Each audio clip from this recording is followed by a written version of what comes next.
আসসালামু আলাইকুম সবাইকে। প্রথমে ঈদ মোবারক। আমি প্রায় 1 বছরের বেশি সময় পরে একটি ভিডিও ধারণ করছি আপলোড দেওয়ার জন্য। আপনারা অবশ্যই টাইটেল দেখে বুঝে গেছেন কি উদ্দেশ্যে আজকের এই ভিডিও। তো অবশ্যই আমরা বরবাদ সিনেমার রিভিউতে যাব, কিন্তু তার আগে ছোট্ট দুই একটি কথা। গতকাল আমি সেন্টার পয়েন্ট উত্তরাতে যে হলটি স্টার সিনেপ্লেক্সের ব্যানারে প্রথম উদ্বোধন হলো, ওইটার ফার্স্ট শো দেখলাম এবং অবভিয়াসলি মুভি ওয়াজ বরবাদ। আমি গতকালকেই মুভি দেখে আসার পর থেকে আমার একজন বন্ধু আছেন রাজিন, ওর মতো করে রিভিউ লিখবো বলে চিন্তা করেছিলাম। তো বরবাদ নিয়ে আসলে এত কিছু বলার আছে যেটা আসলে লিখনীতে ভালোভাবে আমি প্রকাশ করতে পারবো না, বিধায় তখন থেকেই একটা রিভিউ ভিডিও বানাবো কিনা এরকম একটা চিন্তা তার মধ্যে ঘুরছিল।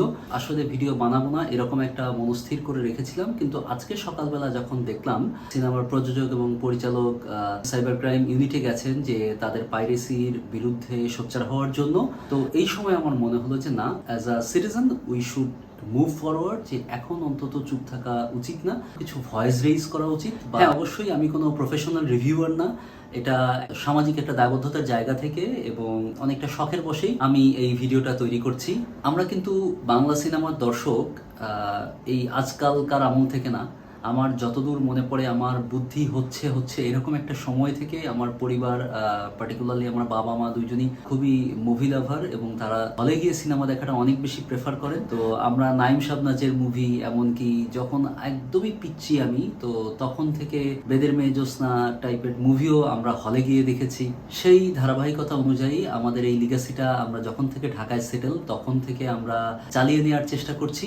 শ্রাবণ মেঘের দিন, চন্দ্রকথা কিংবা দুই দুয়ারি, হুমায়ূন আহমেদ স্যারের প্রায় প্রতিটা মুভি আমাদের হলে দেখা। এবং আমার একটা মুভির কথা না বললেই না, আমরা নটরডেম কলেজ থেকে আমি টোটাল আমার 2 বছরের জীবনে একদিনই ক্লাস বাঙ্ক করেছিলাম এবং দ্যাট ইজ ফর মনের মাঝে তুমি। তো মনের মাঝে তুমি আমরা মধুমিতা হলে গিয়েছিলাম। আমরা ওখানে ডিসিতে 60টা সিট ছিল, তার মধ্যে আমরা 46 কি 48 জন শুধু আমরা এনডিসির ছেলে পেলেই ছিলাম। এবং মনের মাঝে তুমি সম্ভবত আমি 3বার হলে গিয়ে দেখেছিলাম, মানে 3 of them were housefull. So এটা একটা বিশাল বড় ঘটনা ছিল ওই সময়ে। আমরা আমাদের মেডিকেলের কিছু জুনিয়র ভাই বোনদেরকে নিয়ে গত পরপর কয়েক বছর ঈদের মুভি দেখে আসতেছি।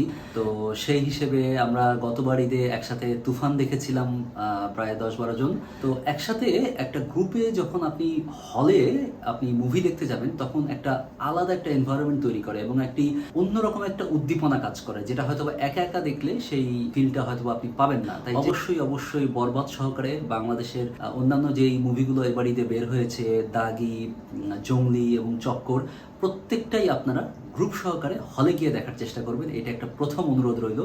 এই ভিডিওটি তৈরি করার সময় ইনফ্যাক্ট আমার এক সময় খুব হাসিও পাচ্ছিল। বাটফিক্স নামে ইউটিউবে একটি চ্যানেল আছে, সেই চ্যানেলটাতে সাকিব খানের বিষে ভরা নাগিন বা এই টাইপের আরো কিছু রোস্টিং ভিডিও নিয়ে আমরা প্রচুর ফান করতাম এক সময়। সেই আমি এখন সাকিব খানের মুভির রিভিউ করতে বসেছি অনেকটা সিরিয়াস মুডে। তো এই ব্যাপারটা আমাকে খুবই ভাবাচ্ছিল। যাই হোক, আমরা চলুন আজকের মুভি রিভিউতে চলে যাই। আপনাদের নিশ্চয়ই খেয়াল আছে, বরবাদের একটি ছবি খুব বেশি ভাইরাল হয়েছিল, মানে বিহাইন্ড দ্য সিনের। বলিউডের পরিচালক প্রযোজক মহেশ ভাট, বরবাদ মুভির যিনি পরিচালক মেহেদী হাসান হৃদয়, ওনার কপালে চুমু খাচ্ছেন। তাৎক্ষণিক প্রতিক্রিয়া আমার তখন মনে হয়েছে যে মহেশ ভাট কেন, মানে কোন দুঃখে মেহেদী হাসান হৃদয়কে চিনতে যাবেন। এটা আসলে তখন আমার কাছে কোনো মিনিং ক্রিয়েট করে নাই, কিন্তু পরবর্তীতে এই মুভিটা দেখার পরে আমার মনে হয়েছে obviously Mehedi Hasan Hridoy should be kissed by every one of his fans, যে what he met I just can't imagine even. এবং আমি আসলে ওইরকম ভাবে ভাষায় বর্ণনা করতে পারবো না। আপনারা অবশ্যই হলে গিয়ে মুভিটা যখন দেখবেন তখন আপনারা নিজেরা ফিল করতে পারবেন যে তিনি আসলে কেমন লেভেলের একটি বাংলা সিনেমা আমাদেরকে উপহার দিয়েছেন। প্রথমেই যিনি প্রযোজক শেহরিন আপু, ওনাকে আসলে ধন্যবাদ জানাতে চাই। এবং দ্বিতীয় ধন্যবাদ পাওয়ার যোগ্য অবশ্যই শেহরিন আপু এবং মেহেদী হাসান হৃদয়, ওনারা কিন্তু কাজিন। সো সেকেন্ড ধন্যবাদ অবশ্যই মেহেদী হাসান হৃদয় পাবেন। এবং পজিশনে third, not but the list, in essence বলতে গেলে above all, none other than Shakib Khan. অন্যান্য মুভিগুলোতে দেখবেন যে নায়ক একাই সিনেমাটাকে টেনে নিয়ে চলে যাচ্ছে, কিন্তু এইখানে প্রত্যেকটা ছোট থেকে ছোট যে ক্যারেক্টারগুলোকে পোট্রে করা হয়েছে যেভাবে, এখানে আসলে আপনি কাকে রেখে কার কথা বাদ দিবেন এটা আসলে বলার অপেক্ষাই রাখে না, যে প্রত্যেকে তাদের বেস্ট অ্যাক্টিংটা দিয়েছে। এবং আমার বলতেই হচ্ছে যে কালার গ্রেডিং, টোন, ডিওপি এবং প্রত্যেকটা জায়গায় অসাধারণ অসাধারণ কাজ হয়েছে। প্রথমে যখন বরবাদের একটা মোশন পিকচার আপলোড হয়েছিল, তো ওইটা দেখে আমার কাছে খুব একটা আসলেই বলতে গেলে ভালো লাগে নাই, বাট এটা টিজার যখন রিলিজ হয়েছে এটা আসলে অন্য লেভেলে চলে গেছে। এটা এখানে প্রত্যেকটা জায়গায় যেইভাবে প্রথমে শুধুমাত্র ভয়েস, দেন বিজিএম, তারপরে সাকিব খানের একটা ডায়লগ ছিল যে আমি আমার ফিউচার নিয়ে ভাবি না, এবং সেখান থেকে নিতুকে না পেলে সে যে পুরা দুনিয়া বরবাদ করে দিতে পারে, যেখানে উনি সাধারণ স্কেলে কথা বলতে বলতে একটি আপ স্কেল করে নিয়ে যায় পুরো টিজারটাকে, তখন মিউজিক দিয়ে এবং দ্রুত কিছু ক্লাইম্যাক্সের সিন দিয়ে এটাকে পুরোপুরি আপলিফট করা হয়েছে এখানে। তো ওই টিজারটা বের হওয়ার পরপরই আমি বুঝে গেছি যে এটা আসলে কোন লেভেলের মুভি হতে যাচ্ছে, এবং তখন আসলে প্রত্যাশার পারদটা অনেকখানি উঁচুতে উঠে যায়। তো এটা আসলেই অসাধারণ একটা মেকিং এর মুভি। নিতু হত্যার বিচার চাই এবং খুনি আরিয়ান মির্জাকে ধরিয়ে দিন, এই টাইপের কথাবার্তাগুলো যেহেতু টিজারে ছিল, তখন কিন্তু অনেকেই ধারণা করে নিয়েছিল যে নিতু, যিনি নায়িকা ইদিকা পল যে রোলটা প্লে করেছেন, বা আরিয়ান মির্জা যে সাকিব খান, এগুলো সবাই আসলে ধারণা করে ফেলেছিল। তো এগুলো অনেকটা স্পয়লারের মতো হয়েছে, বাট আমি মুভি দেখার পরে আমার মনে হয়েছে যে আহা, এত কেন বেশি দেখালো, টিজারে হয়তো আরো একটু কিছু কম দেখালেও পারতো। এবং একটা কথা শুরু থেকে এখন পর্যন্ত শুনতে শুনতে কান ঝালাপালা হয়ে গেছে, সেটা হচ্ছে এটা অ্যানিমেলের কপি। তো আমরা তুফানেও দেখেছি যে এটা কেজিএফ এর কপি নাকি অ্যানিমেলের কপি, এবং তুফানেও দুর্দান্ত কিছু বিজিএম ছিল। কখনোই তুফান অ্যানিমেলের কপি না, কেজিএফ এর কপি না। এট দ্য সেম টাইম আপনারা আমার উপর ভরসা রেখেই মুভি দেখতে পারেন যে অবশ্যই অ্যানিমেলের কপি না। হ্যাঁ, দুই একটা সিন আছে যেগুলো অনেক জায়গা থেকে ইন্সপায়ার্ড। মানাফের একটা ইন্টারভিউ দেখছিলাম, তো ওখানে উনি বলেছিলেন যে কম্পারিজন বিটুইন রায়হান রাফি এবং মেহেদী হাসান হৃদয়, অবভিয়াসলি উনি ডিপ্লোম্যাটিক অ্যান্সার দিয়েছেন। তো আমার নিজের মনেও এই প্রশ্নটা এসেছে যে এই কম্পারিজনটা আসলে অবচেতন মনেই চলে আসে, because already Toofan has made the history, এবং আই থিঙ্ক যে বরবাদ হয়তো ওই হিস্ট্রিটাকে ব্রেক করে অনেক উচ্চতায় চলে যাবে। Who is better? ওইখানে মানাফ যেটা বলেছিলেন, মেহেদী হাসান হৃদয় একটা সিন ক্রিয়েট করার আগে উনি সেটা পুরোপুরিটাই ভিজুয়ালাইজেশন করে নিয়েছেন। তো এই জিনিসটা উনি হয়তোবা অ্যাক্টরদেরকে দিয়ে তোলাতে চান কাজটা। তো এটা অবশ্যই একজন ডাইরেক্টরের অবশ্যই সবচেয়ে বড় গুণ হওয়া দরকার।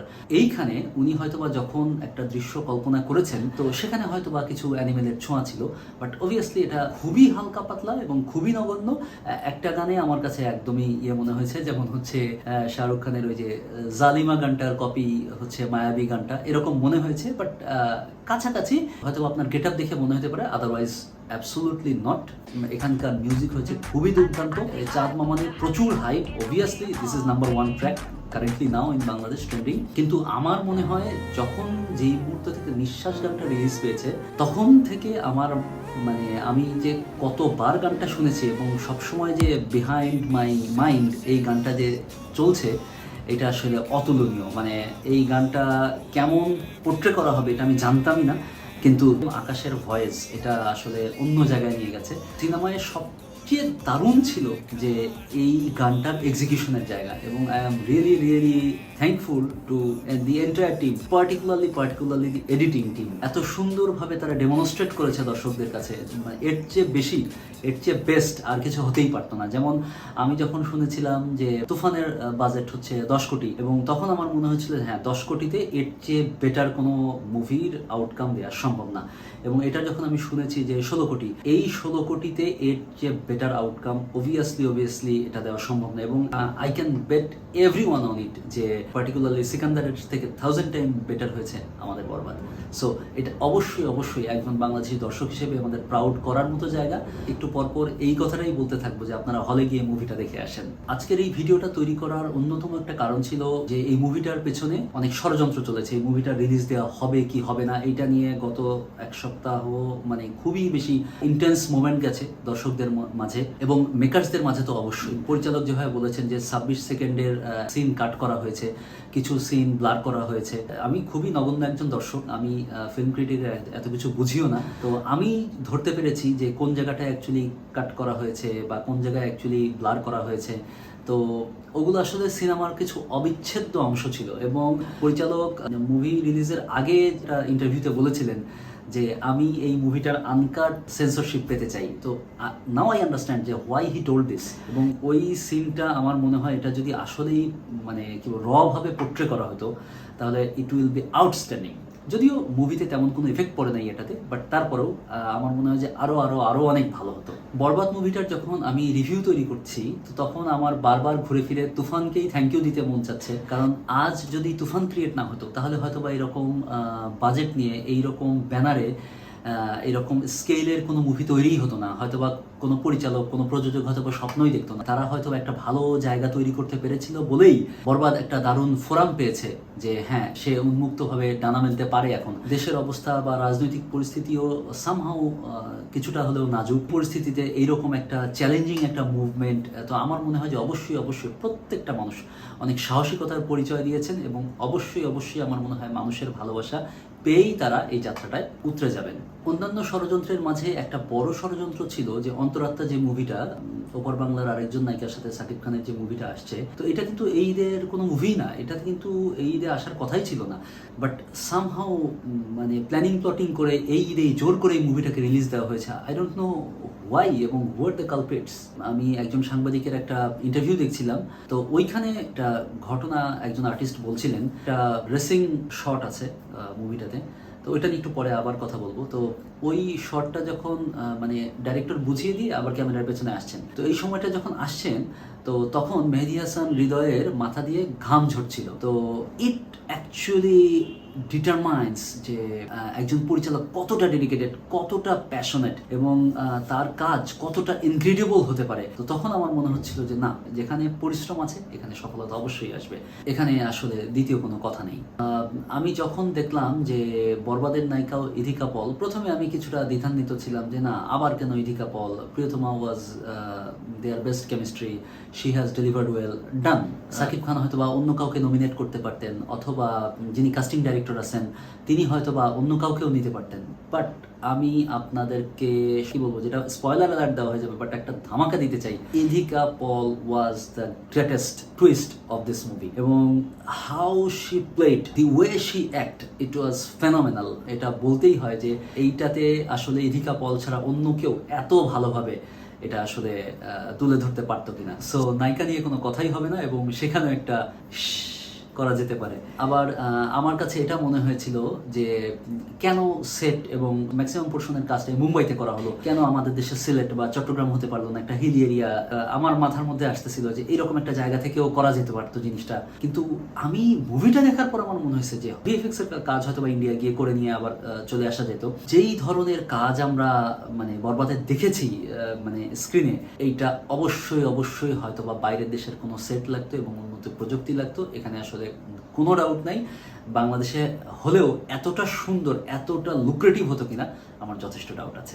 আমার ইনফ্যাক্ট এটা দেখে অনেক আফসোস হচ্ছিল যে আচ্ছা আমাদের দেশে কেন এখনো এত সুন্দর টেকনোলজিক্যাল কাজগুলো হয় না। চিকিৎসক হিসেবে এখন একটা কথা বলে রাখি যে আমাদের দেশের রোগীরা এবং সাধারণ মানুষজন যেরকম কিছু হলেই চিন্তা করে থাকেন যে ভারতে মানেই উন্নত চিকিৎসা, বা কিছু হলেই ভেলোরে দৌড় দেন, তো তারপরেও আমরা যেরকম বারবার বলার চেষ্টা করি যে ইনফ্যাক্ট হুইচ ইজ ট্রুথ যে ইন্টারন্যাশনাল লেভেলের ট্রিটমেন্ট অবশ্যই বাংলাদেশের বেস্ট। বাট হ্যাঁ, আমি হেলথ সিস্টেম নিয়ে কথা বলবো না, কারণ ওখানে অবশ্যই ত্রুটি আছে। এইখানেও মুভিটা দেখার পরে আমার অনেক আফসোস হচ্ছিল, আচ্ছা কেন আমাদের মুম্বাইতে যেতে হবে, কেন আমাদের একটা ওইরকম ভালো ভিএফএক্স একটা স্টুডিও নাই, বা কেন এই ব্যাকগ্রাউন্ডের কাজগুলো আমাদের দেশে মানে ইন্টারন্যাশনাল কোয়ালিটির আউটকাম কেন সম্ভব না। তো আমার একজন ফ্রেন্ড আছে who is a maker also, ও অনেক মিউজিক ভিডিও বানাতো আগে, এখন ওর কাজগুলো অনেকখানি কম, সিনিয়র প্রোডাকশন, শুভব্রত সরকার। শুভব্রতকে আমার খুব স্বপ্ন, আমি শুভব্রতকে কখনো বলি না, ও হয়তো বা হার্ড হতে পারে, সেটা হচ্ছে যে আমি ওর ডিরেকশনে কবে একটা ভালো সুন্দর মুভি দেখবো, একটা ওয়েব সিরিজ দেখবো। এগুলো আমার খুব স্বপ্ন হয় যে আমাদের যে ইয়াং জেনারেশন এরাই বাংলাদেশটাকে সামনের দিকে এগিয়ে নিয়ে যাবে। কিন্তু এটার জন্য অবশ্যই সেই ধরনের সুযোগ সুবিধা, পর্যাপ্ত ইকুইপমেন্টসগুলো আমাদের থাকা দরকার। আবার একটু সিনেমায় ফিরি। সিনেমাটা যেভাবে শুরু হয়েছে, যে শুরুতেই একদম লাস্টের সিনটা দেখিয়ে ফেলা হয়েছে, তারপর কিন্তু আমি খুবই আপসেট ছিলাম যে কি ব্যাপার, এই কাজ কাজটা করলো কেন, কারণ এটা পরবর্তীতে আমার তো কোনো আগ্রহই থাকবে না, বাট এইটার লেয়ারে লেয়ারে এত সুন্দর টুইস্ট এবং এত সুন্দর স্পাইস অ্যাড করে এই জিনিসটাকে ডেলিভার করা হয়েছে যে তখন আর এই জিনিসটা খারাপ লাগেনি। তো প্রথমেই আপনারা টিজারও দেখতে পাবেন, লয়ারের বেশে ছিলেন শহীদুজ্জামান সেলিম। উনি যে বর্ণনাগুলো দিচ্ছিলেন সাকিব খানের কি কি নেগেটিভ যে ক্যারেক্টারগুলো বলি, উনি ড্রাগ অ্যাডিক্টেড, উনি রেপিস্ট, উনি খুনি, এই টাইপের যে ব্যাপারগুলো যেগুলো টিজারে আপনারা দেখেছেন, এই জায়গাটায় আমার মনে হয় একটা জিনিস বলার আছে যে দুইটা ভাবে করা যেত। যে এক, যেহেতু লাস্টের কনটেক্সটটা একদম শুরুতে দেখিয়ে ফেলা হয়েছে, এটা হতে পারতো যে একদম ওইটার পরে ব্যাকগ্রাউন্ড হিস্ট্রি হিসেবে পুরোটা মুভি দেখিয়ে ফেলা যেত। অথবা আরেকটা হতে পারতো যে উনি ক্রমান্বয়ে ক্রমান্বয়ে গল্প বলছেন, ওই ফেজে ফেজে মুভিটা আগাচ্ছে। বাট এখানে যেটা আমার কাছে একটা প্রবলেম মনে হয়েছে যে শুরুর দিকে শহীদুজ্জামান সেলিম যেভাবে ঘটনাগুলো মহামান্য আদালতকে বলছিলেন, যখন মূল ঘটনা দেখানো হয়েছে তখন একেবারেই ওই জায়গাটাতেই ডুব দিয়ে দেওয়া হয়েছে। এটা যে আদালতের ঘটনা, ওই ব্যাপারটাতে আর কারো মনোযোগ ছিল না। তো এটাকে যদি আবার বারবার স্কেলে স্কেলে নিয়ে আসা যেত তাহলে আমার মনে হয়েছে যে আরও বেটার হতো। এটা শুধুমাত্রই আমার ব্যক্তিগত অভিমত, বাট মুভিতে আপনারা এরকম কোনো কিছুই টের পাবেন না। ইট ওয়াজ ফেনোমেনাল। ব্যাকগ্রাউন্ড মিউজিক নিয়ে বলি, যেমন তুফানে আমরা দেখেছি যে একটা টোনের অনেকটা এনিমেলের কাছাকাছি কিছু ব্যাকগ্রাউন্ড মিউজিক ইউজ করা হয়েছে। এইখানে যেটা অ্যাকচুয়ালি কি বলবো, যে এখনকার ওয়ার্ল্ড ডিমান্ড করে যে আমরা তেলেগু মুভি দেখি, আমরা হলিউডের মুভি দেখি, বা আমরা অন্যান্য তামিল মালায়ালাম মুভিগুলো দেখি, ওইখানে যেই লেভেলের অ্যাকশন সিকোয়েন্স তৈরি করার জন্য আমরা ওই ফিলগুলো কেন পাই? বিকজ ওইখানে আরো কিছু এলিমেন্ট যোগ করা হয়। এইখানে মেহেদী হাসান হৃদয় কতটা চতুরতার পরিচয় দেখিয়েছেন, যে যিশু সেনগুপ্ত দ্য ভিলেন, ওনাকে নিয়ে পরে কথা বলবো, যে ওনার জন্য একটা বিজিএম, এবং সাকিব খান যতক্ষণ অন স্ক্রিন করছেন তো তখন আরেকটা বিজিএম। তো এটা অসাধারণ লেগেছে, অসাধারণ লেগেছে। যখনই একটা জায়গা থেকে আরেকটা জায়গা শিফট হচ্ছে তখন ব্যাকগ্রাউন্ড মিউজিকের যে চেঞ্জগুলো, এগুলো আসলে আপনাকে জাস্ট ক্যাচ করে রাখবে। এবং সিনেমায় যেই জায়গাটায় বিরতি দেওয়া হয়েছে, আমার আই থিঙ্ক প্রত্যেকটা দর্শকের প্রত্যেকের মনে হচ্ছে যে ভাই কোনো এখানে ব্রেক দরকার নেই, মুভিটা জাস্ট শেষ করেন, কারণ ওই জায়গাতে পুরো মুভিটা টুইস্ট করে দেওয়ার মতো ঘটনা শুরু হয়েছে। সো অবশ্যই অবশ্যই হলে গিয়ে এই ফিলটা নেওয়ার চেষ্টা করবেন। In which level Bangla cinema now belongs to.